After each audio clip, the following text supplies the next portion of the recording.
Hi, and welcome back to the Bronx Box Office. Today, we are joined by two co-hosts. We got three of us here today, and we're going to be talking about Free Guy. We're going to be discussing Ryan Reynolds' new movie. So Free Guy is basically a movie about a non-player character, an NPC in a video game, who starts to learn that he's in a video game, and he wakes up to the world around him. And that's basically it. It's basically the Truman Show, but with video games. But that's a good thing. Any comparison to the Truman Show is good. Not that this is better than the Truman Show. But anyway, what did you guys think of Free Guy? For sure, I like the Truman Show aspect of self-identity, finding his place in the world, where it's been defined for him. So it's really an interesting movie. I really liked it, and I enjoyed it. I have an opposite opinion. I did not enjoy it. I don't know. It was an okay movie, right? It's not I wouldn't sit here and be like, don't ever watch it, But it's a comedy, and you didn't think it was funny. Yeah. And if you don't think a comedy is funny, it's failed. And I get that. Also don't think The Office is funny. So I just have it's subjective. It's yeah, all I have a matter of taste. I have a different humor than I. What are scenes that you thought were supposed to be funny and that didn't land for you? That's a good question. The Good Morning Goldfish scene.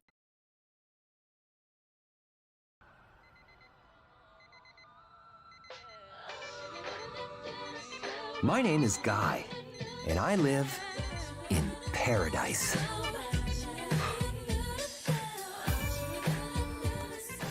Good morning, Goldie. Where he's like, good morning, and it's his fish, and I was like, okay, that's supposed to be funny. Or the latte scene where everybody's staring at him like, what is a latte? I'm glad you brought that up, because the whole thing with the movie is he's living the same life every day. He has this routine that he does every day. He says good morning to his goldfish. He gets the same coffee, 2 pumps of something and milk. It was some specific coffee order, and then he breaks out of that routine. And you didn't think the routine itself was funny.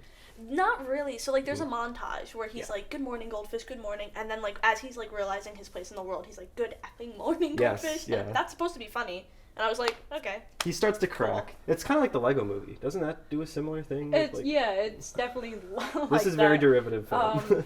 And Wreck-It Ralph-ish a little bit. Mm-hmm. But I like the morning routine because I think we go back to that in the end, and it's why he does all of this stuff, and that there is a reason behind all of his individual actions motivated by him. Now, I agree though that the humor, it feels like it's just supposed to be funny because Ryan Reynolds is saying it. And sometimes it is, and sometimes it's not. Right. And Ryan Reynolds is great, he's super charismatic and funny, and he's a good-looking guy. So, but not every joke lands, Yeah. For sure. I like the cop chase scene though, when he's first not being who he's supposed to be. I thought that was funny. That's very clearly supposed to be something that's funny, and to me it wasn't, because it's okay, now there's a bunny rabbit that's a cop, and he's confused about the bunny rabbit. Goofy, but you get that video game humor too.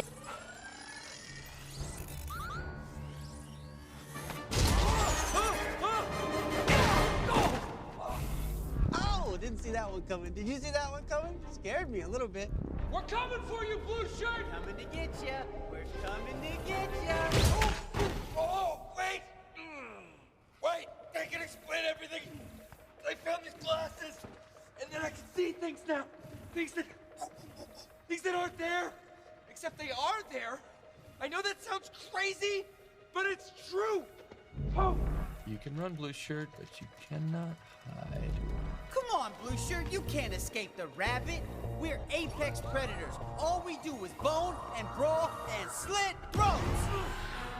Too high, too high! It's because you get the jump boots, and you get figuring that out. It's really funny to see that kind of aspect take on the humor. I mean, I guess. I don't know. The things that I knew were supposed to land, you could tell that it was meant to be a joke, and I was just okay, move on. Let's go. Next thing.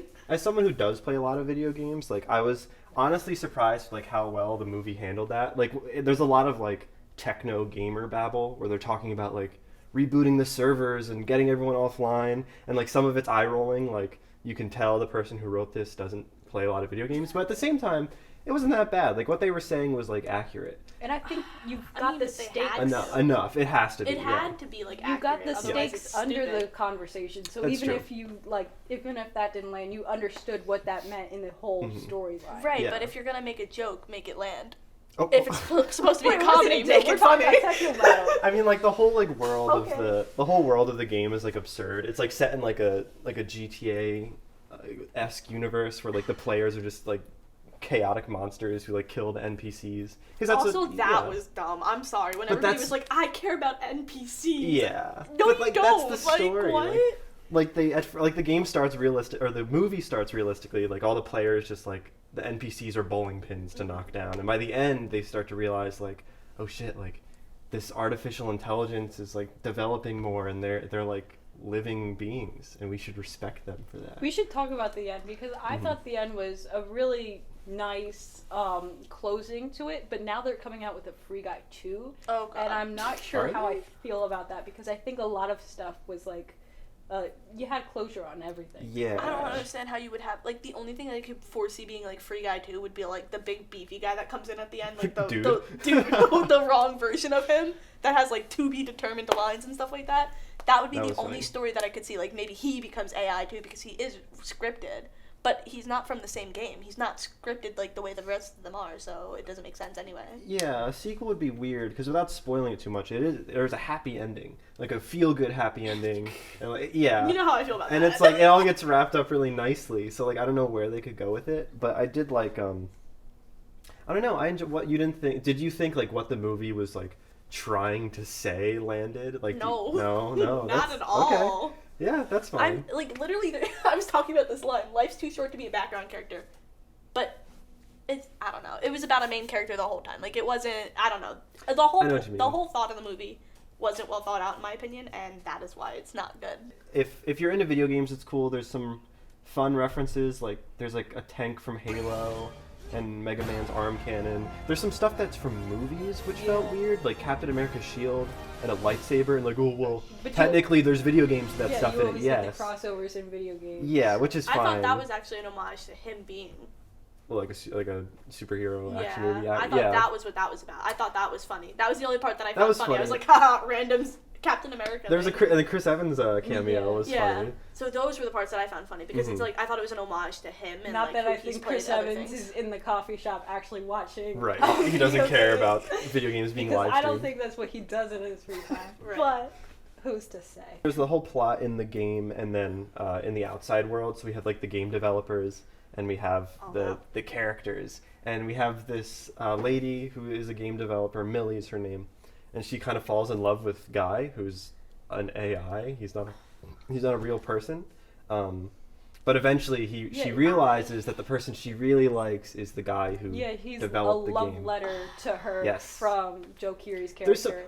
I agree, a lot of this movie is cliche. Like, so much of it is. It's one of those movies where, like, if you're paying enough attention, you know what's going to happen next. But for me, I think the premise carried it. Like, because you don't see a lot of movies that try to deal with video games usually fall on their face. But I think it was original enough to show the creators and the characters. So I think that movie. The love story part was so dumb and unnecessary, and maybe that's how Free Guy 2 could have become like a thing. Yeah. Like, it's so obvious the second that he's like, I wrote the AI. Okay, you knew in that moment why Guy was in love with her. You knew in that moment. Yeah. Like, it wasn't like... There was a couple moments that were You knew in that moment. So, like, why she couldn't figure it out till the end? So dumb. Because she's supposed to be some, like, super genius, like, who can, like, literally find, like, fake codes and, like, hidden messages in video games. And she can't figure out that Guy is intelligent AI that's a love letter. Like, really? It took you that long that he had to tell you? Really? That was sloppy, because she knows that already. Right. She knows that already,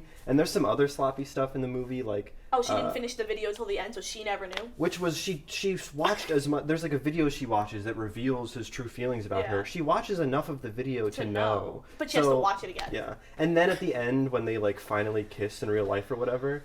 That scene is edited, like, really poorly, and it, like, I was, like, really excited for them to finally, like, get together, and then it's, like, awkwardly long shots, and it's cut off at a weird place, and it was, like, there was some sloppy stuff like that in the movie, which is a little disappointing, but, like, that's pretty rare, I thought.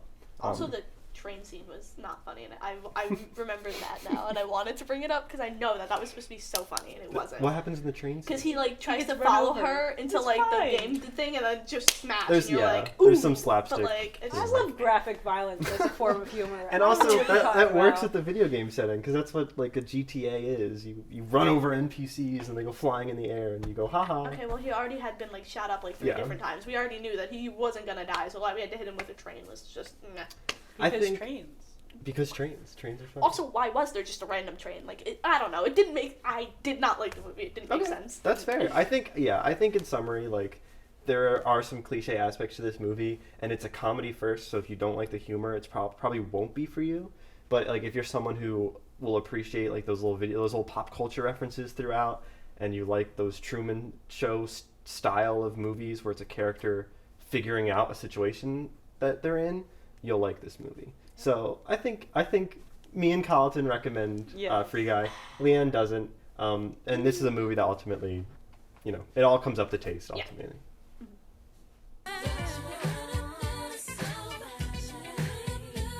Okay, so now we're going to talk about Deadpool, which is a bit of a change of pace from our last movie, but this is a Marvel comic book movie from 2016, starring Ryan Reynolds as the titular Deadpool. And this is like a very interesting history behind it. I think before we talk about Deadpool, we have to know like who Deadpool is as a character. For sure. Yeah, We'll go back to the movie appearance in X-Men. Yeah. So like Deadpool is like this very like mature or immature, depending how you look at it. This like inappropriate, raunchy character who breaks the fourth wall. He's aware that he's a comic book character, and like he pokes fun at that. And for a long time, if you want to make a Deadpool movie, like the consensus among fans was it has to be R-rated because Deadpool is an R-rated character. For him to not be that is like stripping him a lot of what he is. But despite that, the first time Deadpool appeared in a movie was X-Men Origins Wolverine in 2009. Terrible movie. Not great. We love Hugh Jackman and Ryan Reynolds. Hugh Jackman and Ryan Reynolds are great in that, but everything they do with Deadpool is just wrong. That movie was afraid to make a Deadpool movie. They literally, Deadpool's thing, he's called the Merc with the Mouth, and they sew his mouth shut so he can't be funny. Because at first you see his character and he's funny, but then they totally do this whole experimentation thing, which is what makes Deadpool. Yeah. But they totally do it wrong. They make him like not Deadpool. Like it's Ryan Reynolds playing the role, and you can tell Ryan Reynolds really loves Deadpool, and he did this because he wanted to play Deadpool. But like they just stripped the character. There's even that of everything. elevator scene in the beginning with all the characters, and Ryan Reynolds is being Deadpool before the whole Deadpool accident.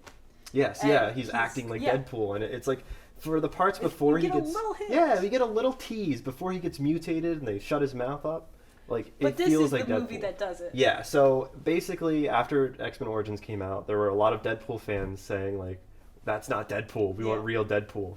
And in 2015, a little video drops on YouTube that's called, like, Deadpool test footage. And it's this, like, CGI fight scene of, like, Deadpool on a highway. And it's got the humor, it's got the action, it's got that R rating, and it's this really great scene that, like, set the internet on fire. It went viral, and there was this huge hype around the clip, and everyone was like, "Oh my God, are they making a Deadpool movie? How'd this get leaked?" And Ryan Reynolds has hinted that he's the one who's leaked the clip, and he did that because he wanted to get the movie made, and it worked because soon after that video blew up, we got Deadpool 2016, which is a great movie. So yeah, awesome. what do you feel I about it? love Deadpool. I love Ryan Reynolds as Deadpool. Deadpool's always been a really great comic book character, and it's just so hard to get him on screen because of all the things he does with breaking the fourth wall and like all of the boxes and everything that's so hard to translate. But I think Ryan Reynolds' Deadpool did it. I think the storyline is great. I think the action is like over, and that's what it's supposed to be. It's supposed to be over too it's much. Like it's an R-rated Deadpool extra. movie, which is it's great. I like the Zamboni scene. Don't make me ask twice. Where is Francis? You made me ask twice. Is the mask muffling my voice? About to take you all to school with guns and knives. Telling jokes and breaking rules. I came for the tacos. Francis! To throw down with all these fools, so come and get some. You're You're about to be killed by a Zamboni! Where's Francis? No, please. Oh, God.